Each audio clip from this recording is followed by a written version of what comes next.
व्यापार में कभी कभी झूठ बोलना पड़ता है, क्या ये नाम अपराध बन रहा है? वैसे झूठ बोलने का तो मतलब अपने लोगों के दिमाग में बैठ गया, अगर झूठ नहीं बोलेंगे तो हमें पैसा नहीं मिलेगा, फिर हमारा काम नहीं चलेगा। हम तो व्यापार कभी किए नहीं तो जानते नहीं ना व्यापार का विषय, लेकिन इतना जरूर जानते कि अगर 50 की वस्तु है और हम सिद्धांत के अनुसार 20 रुपया मुनाफा ले रहे हैं, तो हम अगर खुला बोल दें कि हम 70 की देंगे, तुम्हारी इच्छा हो तो भले चाहे कम बिके, लेकिन जो आपका मुनाफा आप कह के ले रहे हैं वो आपके लोग परलोक सबका मंगल करेगा। और झूठ और बेईमानी का धन कभी शांति का अनुभव नहीं करने देगा।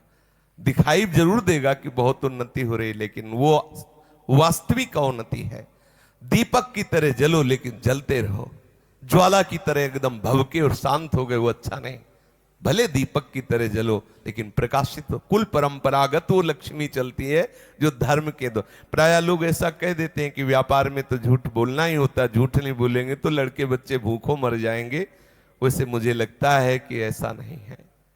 हम 50 की लाए हैं, सब कोई जानता है व्यापार कर रहे हैं, तो 70 की देंगे, तुम्हारी गरज हो तो लो।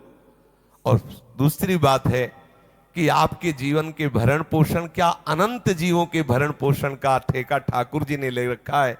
ऐसा कैसे हो सकता है कि आप सत्य से चलो और आपकी दुर्दशा हो जाए, आप भूखे मरो, आपके बच्चे गली गली भटके? ऐसा नहीं हो सकता, ऐसा नहीं हो सकता। थोड़े समय के लिए आपको ऐसा भान हो सकता है। सुदामा जी सत्य से चल रहे थे, 2-3 दिन 4 दिन भोजन नहीं मिलता था, लेकिन सुदामा जी जैसा धनी देवराज इंद्र भी ललचा गए कि ऐसा मुझे धन मिल जाए। भगवान ने द्वारिकापुरी की तरह सुदामापुरी की रचना। थोड़े दिन हो सकता है धर्म से चलने वाला आपको दिखाई दे ऐसा, लेकिन परिणाम उसका बहुत मंगल होगा। और थोड़े दिन आपको दिखाई दे सकता है धर्म से चलने वाला, लेकिन उसका परिणाम बहुत बुरा होगा। निश्चित समझो हमारे प्रभु के दरबार में न्याय है। हम सच्ची बात मानो, धर्म से अगर 2 रुपए मिलते हैं तो उससे बढ़िया काम चलेगा। हो सकता है कि आप वो सब लौकिक सामग्रियां जो पड़ोसी पा रहा है वो हम ना पा पाए, लेकिन आप ध्यान रखना, जैसे पड़ोसी जल रहा है आप उसको नहीं देख पा रहे, उसको धनी देख रहे हो लेकिन अंदर से नहीं देख रहे हो कितना जल रहा है।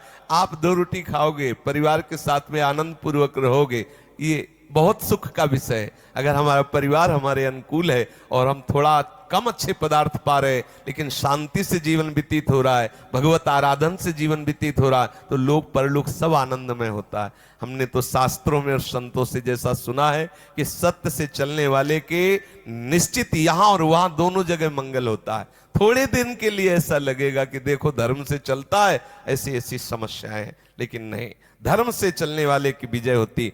पांडवों को वनवास और अज्ञातवास भोगना पड़ा, दुशासन सिंह की तरह गर्जना करता था, लेकिन हुआ क्या? रहा न को कुल रोवन हारा। आखिरकार पांडव ही धर्म सम्राट बने, पांडव ही पूर्ण रूप से धर्म का शासन करने वाले राजा बने। आप विश्वास कीजिए, थोड़े दिन के लिए दिखाई दे सकता है अधर्मी का बहुत वैभव है, लेकिन उसके विनाश होने में देर नहीं लगेगी।